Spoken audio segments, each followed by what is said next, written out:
Hare Krishna, Radhe Radhe. Welcome to my channel. आशा करती हूँ आप अच्छे होंगे, स्वस्थ होंगे और मंगल में होंगे।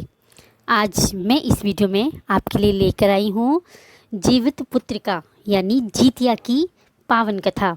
कथा बहुत ही सुंदर है, पावन है, पवित्र है, फलकारी है और आप यकीन नहीं करोगे कथा सुन के कि इतना फल मिलता है।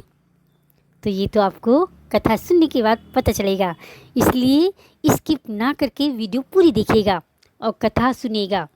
कहते हैं अगर आपने व्रत रखा है तो बहुत अच्छी बात है, अगर व्रत नहीं रखा है तो भी कथा आप ज़रूर सुनिएगा। कथा सुनने से हमारे बच्चों की लंबी आयु होती है और उन्हें ज़िंदगी में कभी भी दुख का सामना नहीं करना पड़ता। उसके घर में सुख, समृद्धि, धन, वैभव की कभी कमी नहीं होती। पहले एक जयकारा लगाते हैं।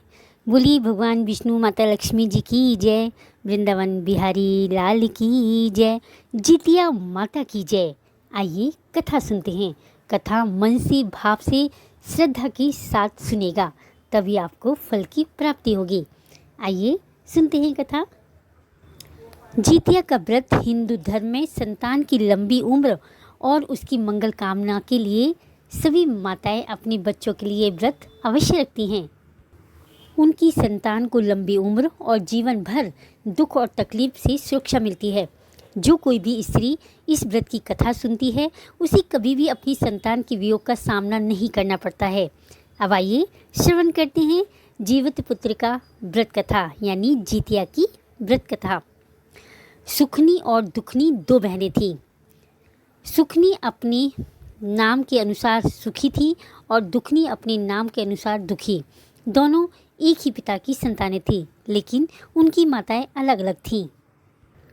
दोनों ने राजघराने में जन्म लिया था, लेकिन दोनों की किस्मत अलग अलग थी। राजा की एक रानी थी जिससे काफ़ी समय बाद एक पुत्री का जन्म हुआ। राजा और पूरे राजमहल में खुशियां फैल गईं, लेकिन यह खुशियां अल्पकालिक साबित हुईं। पुत्री के जन्म के बाद रानी का स्वर्गवास हो गया, जिससे महल में मातम छा गया और राजा को अपनी पुत्री से नफरत हो गई, क्योंकि वह मानते थे कि उसकी वजह से उनकी रानी उन्हें छोड़कर चली गई। इसीलिए उन्होंने उसे अभागन कहकर उससे दूरी बना ली। राजा ने कहा कि वह कभी इस लड़की की शक्ल भी नहीं देखेगा। महल के सभी लोग और दास दासियाँ उस बच्ची के प्रति हमदर्दी दिखाने लगे। उन्होंने उसे दुखनी कहना शुरू कर दिया, क्योंकि वह जन्म से ही दुखी थी। राजा के मंत्रियों ने उन्हें समझाया कि बच्ची का इसमें कोई दोष नहीं है, उसकी माँ चली गई है और राजा ने भी उसे छोड़ दिया है, तो उसका क्या होगा। लेकिन राजा ने किसी की नहीं सुनी। दुखनी को दासियों के हवाले छोड़ दिया और खुद दूसरी शादी कर ली। दूसरी रानी महल में आई और समय धीरे धीरे व्यतीत होता रहा। दूसरी रानी भी गर्भवती हो गई और उसने एक लड़की को जन्म दिया। महल में खुशियां मनाई गई। राजा भी बहुत खुश थे। उस लड़की का नाम सुखनी रखा गया, क्योंकि उसके आने से महल में बहुत खुशियां आ गई थी। राजा और रानी दोनों ही बहुत खुश थे। जब रानी की अपनी बेटी हो गई तो वह दुखनी से और भी नफरत करने लगी। राजा भी उसे अर्थात दुखनी को देखना पसंद नहीं करते थे। बिना माँ की बच्ची राजा और रानी की अपेक्षा का शिकार बन गई थी। धीरे धीरे दोनों बच्चे बड़े हो रहे थे। सुखनी भी दुखनी को पसंद नहीं करती थी। सुखनी हमेशा अच्छा खाना खाती, अच्छे कपड़े पहनती और एक राजकुमारी की तरह जिंदगी जीती थी। दूसरी ओर दुखनी बेचारी जो भी मिलता वही खा लेती और सौतीली माँ की डांट सुनती। कितना भी अच्छा कर ले फिर भी उसे केवल ताने ही मिलते कि जन्म लेते ही अपनी माँ को खा गई। धीरे धीरे सुखनी और दुखनी दोनों बहनें बड़ी हो गईं और विवाह के योग्य हो गईं। अब राजा के सलाहकारों ने दुखनी के विवाह की बात की तो राजा ने कहा, हाँ, विवाह तो मुझे करना है। वैसे भी उस अभागन को इस राज्य से बाहर भेजना है, वह मेरे राज्य पर बोझ है। राजा ने कभी भी अपनी बड़ी पुत्री को प्यार के बोल नहीं बोले थे। अब राजा ने रानी से विचार विमर्श किया कि दुखनी का विवाह करना है। तो रानी ने कहा, देखिए महाराज, दुखनी और सुखनी में 2 साल का अंतर है। दोनों विवाह के योग्य हो गई हैं, लेकिन हमारी सुखनी का भी विवाह करना है। रानी की बात सुनकर राजा कहने लगे कि मेरी समझ में नहीं आ रहा कि दुखनी के लिए कैसा वर ढूंढूं, क्योंकि मुझे तो दुखनी से कोई लगाव नहीं है। वह कुलक्षणी है। मेरे घर में जो भी बुरा हुआ है उसकी वजह से ही हुआ। उसने जन्म लेते ही अपनी माँ को खा लिया। जो रानी मुझे जान से प्यारी थी वह मुझे छोड़ कर चली गई। अगर दुखनी किसी दूसरे घर भी जाएगी तो वहाँ भी उसका बुरा साया पड़ेगा और उसके साथ भी कुछ बुरा हो सकता है। मैंने तो आज तक दुखनी का चेहरा नहीं देखा और कभी देखूंगा भी नहीं, लेकिन विवाह तो मुझे करना ही पड़ेगा। यहाँ से उसे विदा करना ही पड़ेगा। सौतीली माँ कहने लगी, महाराज, दुखनी की शादी किसी गरीब मजदूर के यहाँ कर दीजिए। अगर वह किसी राजमहल में जाएगी तो वहाँ भी बुरा हो जाएगा। सब लोग हमें ही दोष देंगे कि ऐसी अपसुगनी बेटी को हमारे यहाँ क्यों भेजा। जब सब पहले से पता था तो उसकी शादी हमारे राजमहल में क्यों की। इसलिए उसे कहीं गरीब के घर में दे दीजिए और मेरी सुकनी के लिए अच्छा कोई राजकुमार ढूंढिए। रानी की बात राजा को सही लगी। राजा राजमहल में आया और उसने मंत्रियों के साथ विचार विमर्श करने लगा। तो जो मंत्री था वह बड़ा ईमानदार था और राजा के प्रति बहुत सहानुभूति रखता था, लेकिन राजा उसकी भी कोई बात नहीं सुनने को तैयार नहीं था, क्योंकि मंत्री को दुखनी से बड़ी सहानुभूति थी और वह उसे राजा की अनुपस्थिति में अपनी बेटी की तरह मानता था। लेकिन राजा के मन में सिर्फ यह विचारधारा थी कि दुखनी अपशगुनी है और वह कहीं भी सही नहीं रह सकती। जहाँ भी जाएगी वहाँ सब बुरा ही करेगी। राजा के मन में एक दृढ़ धारणा थी, लेकिन मंत्री जी की बात राजा के सामने नहीं चली। इसलिए नाई और पंडित को बुलाकर दोनों बहनों के लिए राजा ने जैसा वर बताया वैसा ढूंढने के लिए भेज दिया। नाई और ब्राह्मण दुखनी के प्रति गहरी सहानुभूति रखते थे। पूरी प्रजा भी दुखनी के प्रति हमदर्दी महसूस करती थी, लेकिन राजा के डर के कारण कोई कुछ बोल ही नहीं सकता था। बेचारे नाई और ब्राह्मण दुखी मन से चल दिए। राजा ने जैसा वर बताया उसी तरह ढूंढने के लिए वे राज्य के काफ़ी दूर तक एक गांव में पहुंचे। गांव ठीक ठाक था, लेकिन एक नदी के किनारे एक झोपड़ी थी। एक बूढ़ी औरत बाहर चबूतरे पर बैठी अपने बालों में कंघी कर रही थी। वह बहुत बूढ़ी थी, उसका घर भी बिखरा हुआ था। नाई और ब्राह्मण जब उसके पास पहुँचे तो पूछने लगे, मैया, तुम्हारे घर में कौन कौन है? बूढ़ी औरत ने उत्तर दिया, बेटा, हम तो गरीब लोग हैं, मजदूरी करके पेट पालते हैं। मेरा एक बेटा है जो मजदूरी करता है और जितना कमाता है उससे ज़्यादा उड़ा देता है, क्योंकि उसका काम में मन ही नहीं लगता। मैं भी जितना कर सकती हूँ करती हूँ। नाई और ब्राह्मण एक दूसरे को देखकर सोचने लगे कि यही घर दुखनी के लिए ठीक रहेगा। इसलिए उन्होंने बुढ़िया से बात की और कहा कि हम राजा की बेटी का विवाह तुम्हारे घर करना चाहते हैं। बुढ़िया चौंक गई और खड़ी हो गई और कहने लगी, क्यों, तुम दोनों मुझ बुढ़िया के साथ मजाक कर रहे हो? नाई और ब्राह्मण ने बुढ़िया को बिठाया और कहने लगी, माई, हमारी बात ध्यान से सुनो। वो राजा की बेटी जरूर है, लेकिन ना तो वह तुम्हें कोई दान दहेज देगा और ना ही तुम्हारे बेटे के साथ शान शौकत से राजा अपनी बेटी का विवाह करेगा। वह बेचारी दुखिया है, तुम उसे माँ का प्यार देना। वह बहुत संस्कारी लड़की है, लेकिन राजा की नज़रों में गिरी हुई है। राजा उसे कुलक्षणी और अपशगुनी मानता है।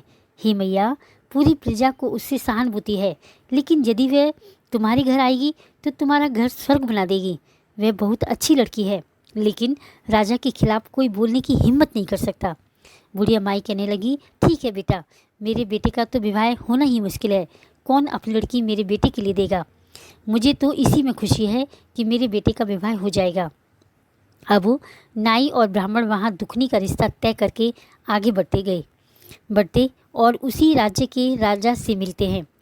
जहाँ वे गए वहाँ के राजा के बेटे के साथ सुकनी का विवाह तय करके अपने राज्य वापस आते हैं और राजा को सारी बात बता देते हैं।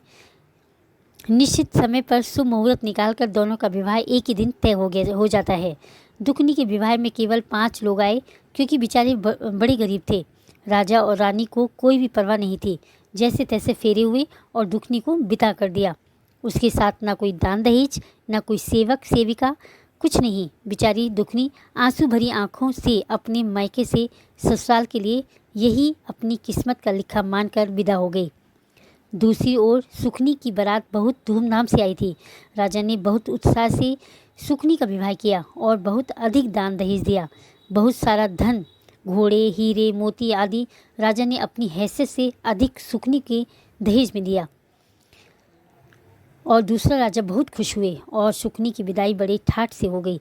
दोनों बहनें विदा हो चुकी थीं। बेचारी दुखनी झोपड़ी में आई, अपनी किस्मत पर फूट फूट कर रोने लगी। लेकिन उसने ईश्वर की मर्जी मानकर अपने पति और सासू माँ की सेवा में लग गई। उसकी सास बूढ़ी थी। दुखनी बेचारी अपनी सासू माँ के हाथ पैर दबाती, कंघी करती, उनके कपड़े धोती, खाना बनाती। उसका पति मजदूरी करता और आधे से ज़्यादा पैसे नशे में उड़ा देता था और कुछ पैसे लाता तो जिससे घर का गुजारा भी नहीं हो पा रहा था। दुखनी ने अपनी सासू माँ से कहा, माँ जी, अगर मैं कुछ काम करूँगी तो हमारे हालात कुछ ठीक हो जाएंगे। बुढ़िया अपनी बहू को बिल्कुल अपनी बेटी की तरह प्यार करती थी, लेकिन दुखनी का पति उसे बहुत तंग करता था। अगर दुखनी अपने पति से कुछ कहती तो उसे मारता पीटता था। समय धीरे धीरे बीत रहा था और अब दुखनी गर्भवती थी। कुछ सालों बाद दुखनी के 2 बेटे और 2 बेटियां हो गईं। समय बीता और सालों बीत गए, लेकिन किसी ने भी कभी दुखनी की कोई खबर नहीं ली। अब जब बच्चे हो गए तो परिवार में खर्चे बढ़ गए। अकेले आदमी की मेहनत मजदूरी से घर का खर्च चलाना बहुत मुश्किल हो गया। दुखनी ने कहा, माँ जी, अगर मैं भी मेहनत मजदूरी करूँगी तो हमारे हालात बेहतर होंगे। सासू माँ ने कहा, बेटी, तुम तो राजकुमारी हो, तुमने कभी काम नहीं किया होगा। दुखनी ने कहा, माँ जी, कैसी राजकुमारी, मैं तो ऐसी ही हूँ। अपने पिताजी के घर में भी ऐसी ही थी। मुझे काम करने में कोई एतराज़ नहीं। दुखनी का व्यवहार बहुत मीठा था। पड़ोसी और गांव वाले सब दुखनी को बहुत खुश रखते थे। दुखनी बड़ी पूजा पाठ वाली धार्मिक विचारों की महिला थी। उसे काम मिलने में देर नहीं लगी। वह लोगों के घरों में काम करने लगी। किसी का खाना बनाती तो किसी के घर में झाड़ू पोछा करती। इस तरह दुखनी को कहीं अनाज, कहीं भोजन और कहीं कुछ पैसे मिल जाते थे। अब दुखनी का गुजारा सही से होने लगा, जबकि उसके पति में कोई सुधार नहीं आ रहा था। दुखनी अपने पति को समझाने की कोशिश करती, लेकिन वह उल्टा उससे गाली गलौज करता और मारता पीटता। जब भी जितिया का व्रत आता तो पूरी श्रद्धा के साथ अपना व्रत करती थी, लेकिन माता रानी की कृपा से अब घर में पहले की तरह भूखा नहीं रहना पड़ता था। सबके पेट भर जाते थे। इतना उसके घर पर जितिया माता की कृपा थी, क्योंकि वह मेहनती थी और मेहनत करके गुजारा करती थी। दूसरी ओर सुखिया के घर में नौकर चाकर कोई कमी नहीं थी। सुखिया राजकुमारी थी। राजमहल में राजा के घर में विदा होकर राजा की बहू बनी थी। वह राजा की बेटी और राजकुमार की पत्नी अर्थात होने वाली रानी थी। एक दिन सुखिया को अपनी बहन दुखिया की याद आई। वह सोचने लगी कि अब समय बीत गया है, जाकर देखना चाहिए कि आखिर महारानी के रंग ढंग कैसे हैं। वह शायद बहुत दुखी होगी, क्योंकि उसके पास है ही क्या। एक बार जाकर देखना चाहिए। सुखिया ने सोचा अगर दुखिया कहेगी तो उसे अपने पास नौकरानी बनाकर रख लूँगी और वह मेरा काम करेगी, जिससे मुझे तसल्ली होगी कि कम से कम यहाँ भी मेरी सेवा हो रही है। सुखिया को अपने राशि जीवन पर बड़ा गर्व था। सुखिया दुखिया के घर गई। दुखिया ने अपनी बहन को देखा तो बहुत खुश हो गई। उसने सुखिया का बड़े आदर सत्कार से स्वागत किया और उसे बैठने के लिए पीढ़ा दिया। सुखिया ने देखा कि दुखिया की झोपड़ी में बहुत गरीबी थी, लेकिन उसके बच्चे इधर उधर खेल रहे थे। किसी के तन पर फटे कपड़े थे तो किसी के बिना फटे। फिर भी दुखिया खुश थी और उसकी सासू माँ भी दुखिया के गुण गा रही थी। यह देखकर खुशिया को बड़ा गुस्सा आया कि दुखिया की सासू माँ उसकी तारीफ कर रही है। फिर सुखिया ने दुखिया से कहा, बहन, तू घरों में जाकर काम करती है, क्या लेती है? इससे अच्छा तू मेरे घर चल, मेरे राजमहल में काम कर। जितना तुझे यहाँ मिलता है मैं तुझे उससे ज़्यादा मजदूरी दूँगी। यहाँ घर घर जाकर कितना काम करना पड़ता है तुझे। दुखिया ने जवाब दिया, बहन खुशिया, मुझे काम करने में कोई आपत्ति नहीं है। मैं यहाँ भी काम करती हूँ और आपके यहाँ भी कर लूँगी। वहाँ काम करके मुझे खुशी मिलेगी कि चलो मेरी बहन का काम हो रहा है। बातचीत समाप्त करके सुखनी अपने राजमहल लौट आई और अगले दिन से दुखनी सुखनी के घर जाने लगी। सुखनी दुखनी से बहुत ज़्यादा काम करवाती थी, क्योंकि दुखनी को परेशान करने की सुखनी ने ठान रखी थी और उसको बड़ा मज़ा आता था।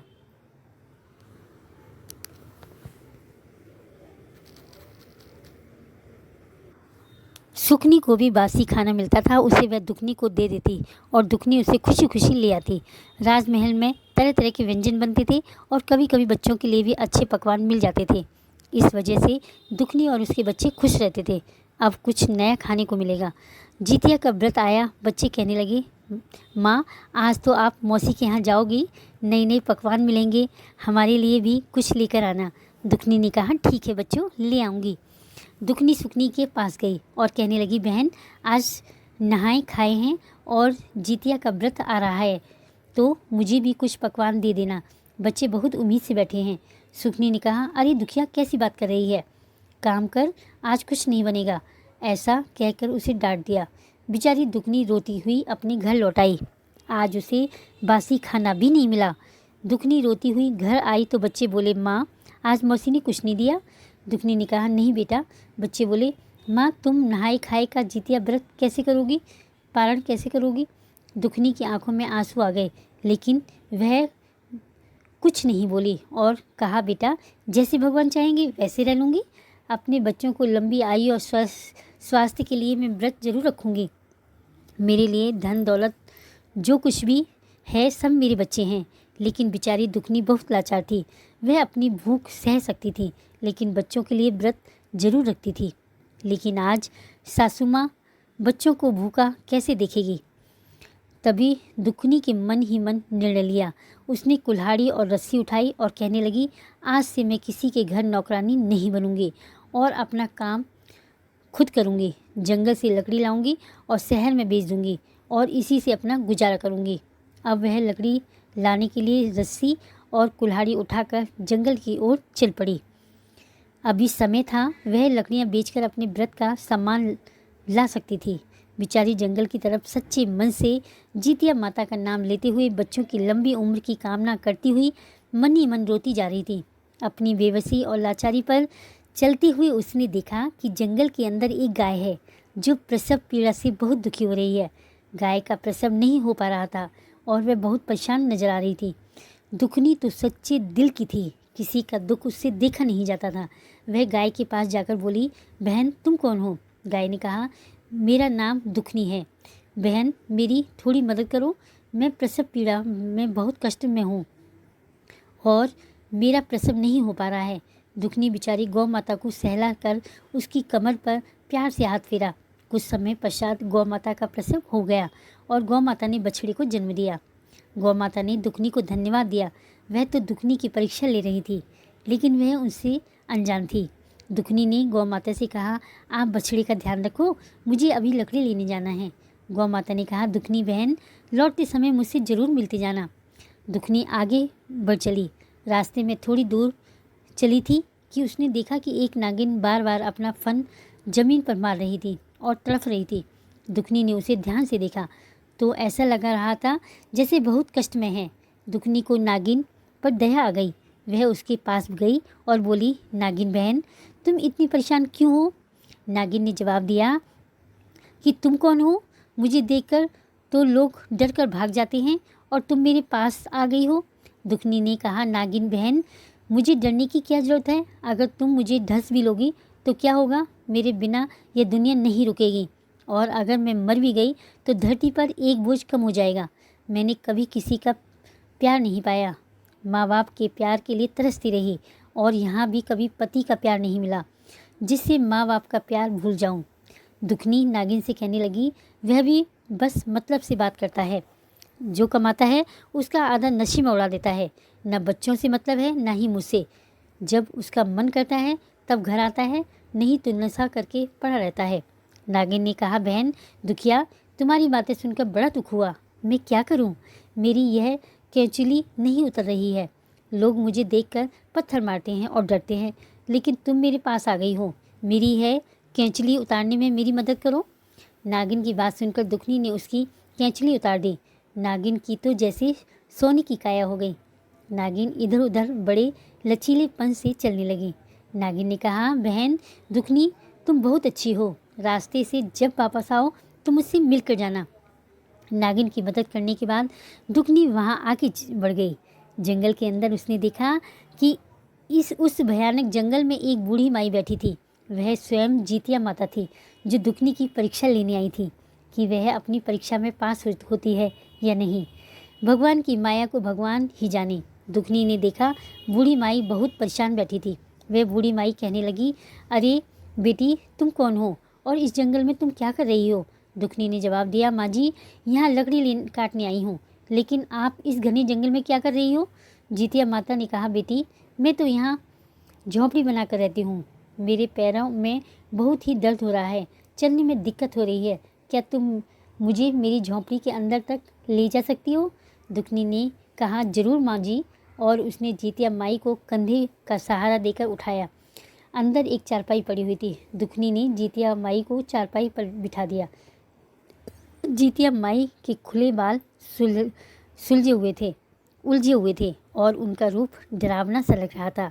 मक्खियाँ उनके चेहरे पर भिनभिना रही थी। जीतिया माई ने कहा, बेटी, मेरे पैरों में बहुत दर्द हो रहा है। दुखनी ने जवाब दिया, कोई बात नहीं माँ जी, मैं अभी आपके पैरों की मालिश करती हूँ। दुखनी ने जीतिया माई के हाथ पैरों की अच्छे से मालिश की। फिर जीतिया माई ने कहा, बेटी, मुझे नहाए हुए कई दिन हो गए, मेरे बाल उलझ गए हैं, मेरे सिर में जुएँ पड़ रही हैं। दुखनी ने कहा, माँ जी, मैं अभी आपकी सफाई कर देती हूँ। उसने जीतिया माई को नहलाया, उनके बालों में कंघी की, जुएँ भी साफ कर दी। जीतिया माई को नींद आने लगी और दुखनी ने उनका सिर अपनी गोद में रख लिया। कुछ समय बाद जीतिया माई सो गई। यह सब माँ की लीला थी। वह दुखनी के मन में स्थिति को जानती थी। शाम होने को थी, सूरज छिपने वाला था। दुखनी के मन में यह नहीं था कि उसे लकड़ी बेचकर घर ले जाना है। वह बस यही सोच रही थी कि माँ ने उसे कितना प्यार दिया है। आज उसे अपनी माँ का प्रेम महसूस हो रहा था। माँ के लिए वह तरसती थी। उसे लग रहा था जैसे जीतिया माई ही उसकी माँ है। जब जीतिया माई की आँख खुली तो उन्होंने कहा, अरे बेटी, मैं तो सो गई, तूने मुझे जगाया क्यों नहीं? और देख, शाम हो गई, अब तू घर लकड़ी लेकर कैसे जाएगी? बेटा, दुखनी ने कहा, कोई बात नहीं माँ जी, मैं चली जाऊँगी। इतने दिन नहीं ले जा पाई तो एक दिन और सही, आज नहीं तो कल ले जाऊँगी।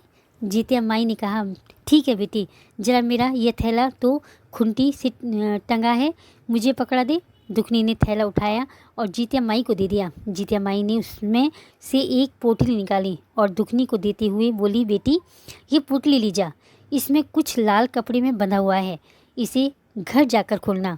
दुखनी बहुत खुश हुई कि वह सोचने लगी कि आज उसने कुछ कमाया नहीं है तो क्या हुआ, कम से कम किसी की मदद की है। यह सोचकर वह मन ही मन में खुश हो रही थी। दुखनी पोटली लेकर आगे बढ़ी तो उसे रास्ते में वही नागिन मिली। नागिन ने कहा, अरे दुखनी बहन, जरा रुको तो सही, मैंने तुमसे कहा था कि मुझसे मिलकर जाना, तुम चुपचाप चली जा रही हो। दुखनी ने कहा, नहीं बहन, बताइए, घर जाने के लिए थोड़ी देर हो रही थी तो सोचा जल्दी निकल जाऊं। नागिन ने कहा, बहन, तुमने मुझे 12 वर्ष की केचली से छुटकारा दिलाया है, मैं तड़फ रही थी। ये लो, यह मेरी नागमणि है, इसे ले जाओ। जिस घर में यह रहेगी वह घर में 9 निधि वारे सिद्ध हो जाएंगे। दुखनी बहुत खुश हुई। उसने नाग माता के हाथ जोड़े और वहाँ से चल दी। थोड़ी दूर ही पहुँची थी, गौ माता ने आवाज़ लगाई, अरे वो दुखनी बहन, कैसे चुपचाप चली जा रही हो? यहाँ जंगल में हम क्या करेंगे, हमें भी साथ ले चलो। दुखनी ने कहा, गौ माता, आप मेरे साथ चलोगी? गौ माता ने कहा, हाँ, हम चलेंगे। देख, अब मेरा दूध तेरे घर के काम आएगा, तेरे बच्चे भूखे नहीं रहेंगे। मेरे दूध को बेचकर तू पैसे कमा सकती है और अपने घर का खर्च चला सकती है, अपने बच्चों को मेरा मीठा दूध पिला सकती है। अब बछड़ा और गाय दुखनी के साथ चलने लगे। दुखनी आगे आगे, पीछे पीछे बड़ी सुंदर सी सफ़ेद रंग की गाय और छोटा सा बछड़ा चल रहा था। उनके गले में बंधी हुई घंटी टन टन बज रही थी। वे बड़े आराम से जा रहे थे। जब दुखनी अपने घर पहुंची तो दुखनी की सास बैठी हुई उसका इंतज़ार कर रही थी। कहने लगी, अरे बहू दुखनी, आज तो बहुत समय लगा दिया बेटा, सुबह से तू भूखी थी और आज तूने कुछ खाया भी नहीं है। आज नहा कर खाना खा ले, कल तेरा निर्जला व्रत है, परसों तुझे पारण भी करना है। तू कैसे करेगी बेटा नौमी के दिन? वह अपनी सासू माँ से बोली, माँ जी, आप चिंता मत करो, मुझे तो लगा ही नहीं कि मैंने कोई व्रत रखा है। मेरे शरीर में तो अजीब सी ताकत का एहसास हो रहा था। मुझे नहीं लग रहा था कि मैं आज इतनी परेशान थी। आज तो मुझे बहुत हल्का खुशी महसूस हो रही है। जब वह घर आई तो उसने सारी बात अपनी सासू माँ को बताई। उसकी सासू माँ बोली, बेटा आज तुमने तो यह बहुत अच्छा काम किया। फिर उसकी सासू माँ ने चौकी को लीप दिया और एक दिया जला दिया। दुखनी ने वहाँ पर लाल पोटली रख दी। जैसे ही दुखनी ने लाल पोटली खोली, उसमें से सोना, चांदी, हीरे, मोती निकले। यह देखकर दुखनी और उसकी सास की आंखें फटी की फटी रह गईं। बाहर गाय रंभा रही थी। दुखनी बाल्टी लेकर गई और गाय ने बाल्टी भरकर दूध दिया। सब लोग बहुत खुश हुए। शाम को जब दुखनी का पति मजदूरी करके आया तो उसने देखा कि घर के बाहर गाय बंधी हुई है और अंदर बड़ी रोशनी चल रही है, क्योंकि वहाँ नागमणि रखी हुई थी। वह बहुत हैरान हुआ और कहा, अरे ये क्या है। दुखनी ने अपने पति को सारी बात बताई। फिर उसका पति दुखनी से माफ़ी मांगने लगा और कहने लगा, दुखनी तुम तो साक्षात लक्ष्मी हो और मैंने आज तक तुम्हारी कदर नहीं की। तुम्हारे दुख को समझने में असफल रहा, मुझे माफ़ कर दो। दुखनी ने कहा, कोई बात नहीं स्वामी, देर आए दुरुस्त आए, लेकिन मैं इस बात से खुश हूँ। अब तुमने मेरी अहमियत समझ ली है। अब हमारे पास इतना धन है कि हम अपना अच्छा सा काम शुरू कर सकते हैं। उसका पति भी खुश हो गया, क्योंकि उसे मजदूरी नहीं करनी पड़ेगी। वह गरीबी से तंग आकर नशा करता था, क्योंकि अपने बच्चों की भूख नहीं देख पाता था और उसका गुस्सा दुखनी पर उतारता था। वह दिल का बुरा नहीं था। अब दुखनी ने कहा, चलो कुछ धन ले लो और बाजार से जितिया माता के व्रत की तैयारी के लिए सामान दिलाकर आओ। दोनों बाजार गए और सामान लेकर आए। अब दुखनी के घर में जोर शोर से जितिया व्रत की तैयारी होने लगी। 2 दिन बीत गए और दुखनी काम पर नहीं आई। सुखनी को बड़ा आश्चर्य हुआ। वह सोचने लगी, दुखनी को क्या हो गया है जो अब तक नहीं आई। सुखनी दुखनी के घर गई और कहने लगी, अरे दुखनी तुम काम पर क्यों नहीं आ रही हो। दुखनी ने कहा, अरे बहन, मुझे अब किसी के घर की काम की करने की ज़रूरत नहीं है। अगर तुम्हारा मन करे तो तुम ही मेरे घर काम करने आ जाया करो। सुखनी ने देखा तो उसकी आंखें फटी की फटी रह गईं। दुखनी के घर में हर सुख सुविधा की चीज़ें मौजूद थीं और घर बनाने के लिए मिस्त्री से बात चल रही थी। सुखनी को यह सब देखकर विश्वास नहीं हुआ। वह सोचकर पड़ गई, दुखनी को इतना धन कहाँ से मिल गया। वह गुस्से में बोली, दुखनी सच सच बता, यह सब कहाँ से चोरी करके लाई है। नहीं तो मैं राजा से शिकायत करके तुझे कारागार में डलवा दूंगी। बेचारी दुखनी डर गई, क्योंकि वह सीधी सादी थी। कहने लगी, सुखनी बहन, मैंने कोई चोरी नहीं की है। मुझे पर तो जितिया माता का आशीर्वाद है। उनकी कृपा से ही मेरी समस्या हल हुई है। दुखनी से सुखनी ने कहा, पूरी बात मुझे बताओ। अब सुखनी के मन में लालच आ गया था और जब दुखनी ने अपनी कहानी सुनाई तो उसे भी धन पाने की लालसा जाग उठी। वह बोली, मैं भी जंगल में जाऊंगी और जितिया माता से धन लेकर आऊंगी। अब सुखनी अपने घर आ गई, लेकिन उसे चैन नहीं मिला। किसी तरह उसने रात बिताई और सुबह उठते ही कुल्हाड़ी और रस्सी लेकर जंगल की तरफ चल दी। उसकी सास ने बोला, अरे बहू कहाँ जा रही है। बोली, माँ जी बाद में बताऊंगी, मैं कुछ धन लेने जा रही हूँ। उसकी सास कहने लगी, अरे बेटी, मेरे घर में भगवान का दिया हुआ सब कुछ है, हमें और धन की क्या ज़रूरत है। वह बोली, नहीं माँ जी, आप मुझे करने दो जो मैं करने जा रही हूँ। वह अपनी सास की बात अनसुनी करके जंगल की तरफ चल दी। जंगल में चल रही थी। जंगल में कुछ अंदर गई तो देखा एक गाय प्रसव पीड़ा से करा रही थी। वह बोली, अरे बहन, तुम कौन हो, मेरी ज़रा मदद कर दो, मैं दर्द से करा रही हूँ। मेरा प्रसव काल है, मुझसे दर्द बर्दाश्त नहीं हो रहा है।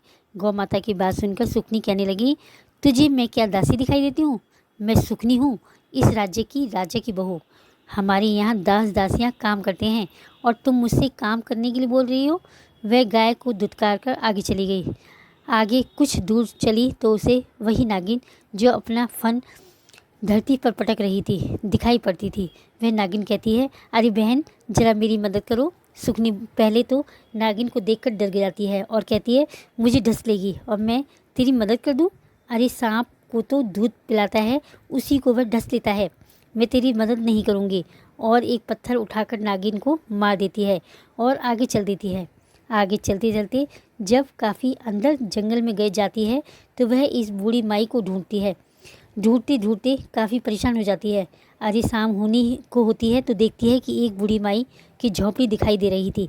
वह एक पेड़ के नीचे बड़ा सा बट वृक्ष है, उसके नीचे एक बुढ़िया माई बैठी है। बड़ी गंदी सी बुढ़िया थी, मुंह पर मक्खियाँ भिनक रही थीं, बाल उलझे हुए थे, जिसे देखकर वह नाक मुंह सिकोड़ने लगती है। बुढ़िया माई सुखिया सी कहती है, अरे बिटिया, तुम कौन हो बेटी? जरा मुझे मेरी झोंपड़ी तक अंदर पहुंचा दे, क्योंकि मेरे हाथ पैर में बड़ा दर्द है, इसलिए मुझे अंदर बैठा दे। काफ़ी दिनों से मैं नहाई नहीं हूँ, मुझे थोड़ा नहला दे, और मेरे सिर में जुएँ पड़ गई हैं, जरा मेरे सिर की सफाई कर दे। तो सुखनी कहती है, अरे वाह बुढ़िया, तुझे क्या मैं दासी नजर आती हूँ जो तेरी इतनी सेवा करूँगी? मेरे घर में दास दासियाँ हैं और तू मुझ पर हुक्म चला रही है। मैं तो यहाँ उस बुढ़िया से मिलने आई हूँ जिसने मेरी बहन को धनवान बनाया है। तभी उसे खुंटी से लटका हुआ यह थैला दिखाई देता है, उसमें से वह एक पोटली रखी थी, लाल कपड़े में बंधी हुई। तो वह कहती है, अच्छा, तो यह वही बुढ़िया है जिसने दुखनी को अमीर बनाया है। वह कहने लगी, बुढ़िया, मैं तेरी सेवा नहीं कर सकती, मुझे तो बस ये पोटली चाहिए। और वह बुढ़िया की झोंपड़ी से वह पोटली उठाकर चल देती है। रास्ते में आती है तो देखती है कि नागिन अभी भी ऐसे ही फन पटक रही थी। थोड़ी दूर जाकर देखती है तो वह गाय भी प्रसव से पीड़ा से करा रही थी, लेकिन वह किसी की मदद नहीं करती। उसके दिल में जरा सा भी दया भावना नहीं थी। घर आ गई। घर आकर बड़ी खुशी खुशी अपनी सासू माँ से कहती है, देखना सासू माँ, अब हम धनी बन जाएंगे, हमारा राजपाट बढ़ जाएगा, हमारे राजकोष में धन बढ़ जाएगा, मैं ऐसी चीज़ लेकर आई हूँ। तो उसकी सासू माँ हाथ जोड़ लेती है, अपना माथा पीटती है कि पता नहीं कैसी बहू मिली है, संस्कार तो इसमें नाम को भी नहीं है। अब वह थोड़ा सा चौक गोबर से दासी से लिखवाती है, क्योंकि खुद तो कुछ करती नहीं थी, और दासी से एक दिया जलाने को बोलती है। जब वह पोटली खोलती है तो वहाँ ढेर सारे कीड़े मकोड़े भिनभिनाने लगते हैं। गंदगी सी हो गई, वहाँ तरह तरह के कीड़े चल रहे थे। बड़ी घिनौनी स्थिति हो गई। तभी देखती है कि उसके महल में आग लग गई। अब यह देखकर वह घबरा गई। उसकी सासू माँ उसे बड़ी मुश्किल से निकाल कर बाहर लाती है। उसका सारा राजपाट सब धरा रह गया। सब धन जो भी जमा था सब जलकर खाक हो गया। अब उसकी सासू माँ उसे बहुत ताने सुनाती है, कैसी कुलक्षणी आई है मेरे महल में, जब से आई है तब से हमारा राजपाट चौपट कर दिया। सबके घर में तो लक्ष्मी आती है जो घर को स्वर्ग बना देती है, ये आई है महारानी, हमारा सब कुछ जलाकर राख कर दिया। सुखनी को अपनी करनी पर थोड़ा सा भी पछतावा नहीं रहा था। उसे तो उल्टा अपनी बहन पर गुस्सा आ रहा था कि उसकी बहन ने उसके साथ छल किया है। वह अपनी बहन दुखनी के घर पहुंच जाती है और उससे कहती है, सच सच बता, तूने मेरे साथ क्या छल किया है? तेरे कारण मेरा सब कुछ जलकर नष्ट हो गया। मेरी सासू माँ मुझे ताने दे रही है, मेरे घर में भूख से मरने की नौबत आ गई है। दुगनी कहती है, बहन, मैंने तो सब कुछ तुझे सच सच बताया था, लेकिन तेरे घर में तो सब कुछ था, तू क्यों गई उधर? तुझे तो लालच आ गया था ना? लेकिन वह कहती है कि नहीं दुगनी, मैं तुझे राजा से दंड दिलवाऊंगी। दुगनी मन ही मन सोचने लगी, मेरे पास तो कोई सबूत नहीं है, और वह रोने लगती है। रोते रोते वह जीतिया माता को पुकारती है, कहती है, हे माँ, मेरी रक्षा करो। कैसे मैं अपनी बहन को विश्वास दिलाऊं कि मैंने जो कुछ भी बताया है सब सच बताया है। दुखनी के करुण पुकार सुनकर जीतिया माता वहाँ प्रकट हो जाती हैं और दुखनी माता को देखते ही उनके चरणों में गिर जाती है। सुखनी को देखकर बुढ़िया बनी जीतिया माता कहती हैं, सुखनी, तेरे लालच के कारण तेरे साथ बुरा हुआ है। तेरे अंदर दया भावना सेवा भावना कुछ भी नहीं है। यह बेचारी दुखनी, यह तो ममता की मूर्त है। इसके अंदर इतनी दया भावना है कि भगवान तो उसी पर प्रसन्न होते हैं जो दिल के सच्चे होते हैं। लेकिन सुखनी, तेरे मन में तो कपट है, तू तो दूसरों को देखकर भी खुश नहीं है, इसलिए तुझे सजा मिली है। तुझे तेरी करनी का फल मिला है और दुखनी को उसके पूजा का फल मिला है। यह देखकर अब दुखनी जैसे रो रही थी तो सुखनी भी माता के चरणों में गिर पड़ती है। उसे अपनी करनी पर पछतावा होने लगता है। वह माता से क्षमा याचना करने लगती है और कहती है, माता, मुझे माफ़ कर दो, मुझसे बहुत बड़ी गलती हो गई है। तब माता से दुखनी कहती है, माता, मेरी बहन को माफ़ कर दो। तो माता रानी सुखनी से कहती है, देखो, तो दुखनी का कितना बुरा चाहती है, लेकिन दुखनी अभी भी तेरा सुख चाहती है। माता उसे भी सौभाग्य और बेटे का आशीर्वाद देती है और कहती है, तेरा राजपाट पहले जैसा हो जाएगा। दोनों बहनों को सुखी रहने का आशीर्वाद देकर वहाँ से जितिया माता अंतर्ध्यान हो जाती है। सुखनी को सबक सिखाने के लिए ये सब जितिया माता की लीला थी। अब उसका राजपाट पहले जैसा हो गया। अब सुखनी में बदलाव आ गया था। अब वह अपनी बहन दुखनी के साथ अच्छे से बात करती थी, घमंड नहीं दिखाती थी और उसके साथ पूजा पाठ करने लगी। जितिया माता की कथा सुनती। हर साल दोनों बहनें मिलकर पूजा पाठ करती। अब दोनों बहनें अमीर थी, किसी के घर में कोई कमी नहीं थी और दोनों बहनों में प्रेम हो गया तथा दोनों प्यार से रहने लगी। अब उन्हें किसी चीज़ की कोई कमी नहीं थी। हे जितिया माता, जैसे दुखनी को आई ऐसे सबको आना, जैसे सुखनी को आई ऐसे किसी को मत आना। और जो ये कथा कह रहे हैं और जो ये कथा सुना रहे हैं, हे जितिया माता, सबकी मनोकामना पूर्ण करना। बोलो जितिया माता की जय। बोलिए जीवत पुत्रिका माई की जय।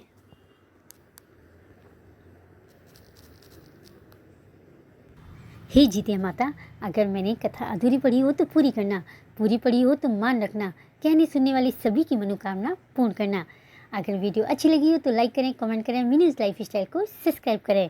हरे कृष्णा, राधे राधे। मिलते हैं एक नई वीडियो के साथ। जय श्री कृष्णा।